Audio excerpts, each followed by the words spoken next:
ఈరోజు మనం భారత స్వతంత్ర పోరాటంలో కీలక పాత్ర పోషించిన ఒక గొప్ప నాయకుడి గురించి తెలుసుకోబోతున్నాం. మోతీలాల్ నెహ్రూ. మనకు జవహర్లాల్ నెహ్రూ గురించి తెలుసు, కానీ ఆయన వెనక ఉన్న ప్రేరణ ఎవరు?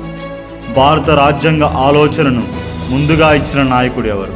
అదే మోతీలాల్ నెహ్రూ.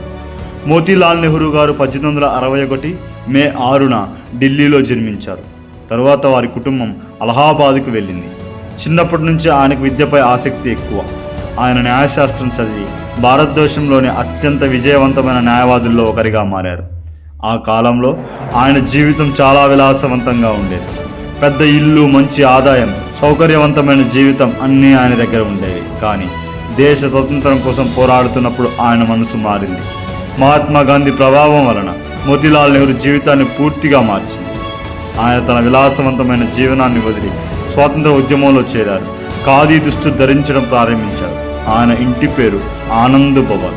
ఈ ఇల్లు తర్వాత స్వాతంత్ర ఉద్యమానికి ఒక ముఖ్య కేంద్రంగా మారింది. ఇది కేవలం ఒక ఇల్లు కాదు, భారత స్వతంత్ర చరిత్రలో ఒక ముఖ్యమైన స్థలం.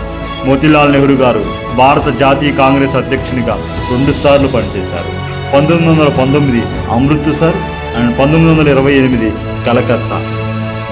ఆయన నాయకత్వం చాలా ప్రభావవంతంగా ఉండేది. 1923లో ఆయన సిఆర్ దాస్తో కలిసి స్వరాజ్య పార్టీని స్థాపించారు. ఈ పార్టీ లక్ష్యం బ్రిటిష్ ప్రభుత్వాన్ని శాసనసభలోనే వ్యతిరేకించడం.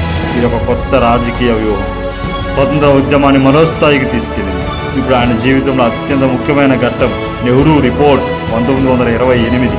ఈ రిపోర్టు భారతీయులు తయారు చేసిన మొదటి రాజ్యాంగ రూపకల్పన ప్రయత్నం.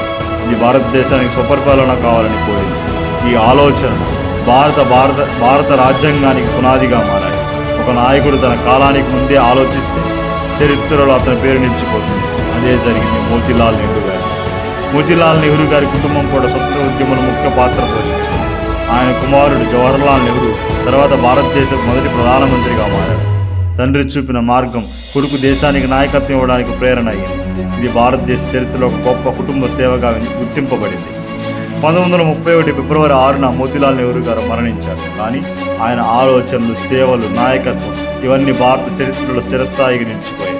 స్వతంత్రం కోసం పోరాడిన ప్రతి నాయకుడి కథ మనకు ఒక పాఠం చెప్తుంది. వ్యక్తిగత సౌకర్యాల కంటే దేశం గొప్పది. జై భారత్. ఈ వీడియో మీకు నచ్చితే లైక్ చేయండి, షేర్ చేయండి. మరిన్ని యూజ్ఫుల్ వీడియోస్ కోసం ఛానల్ని సబ్స్క్రైబ్ చేయండి. Thank you.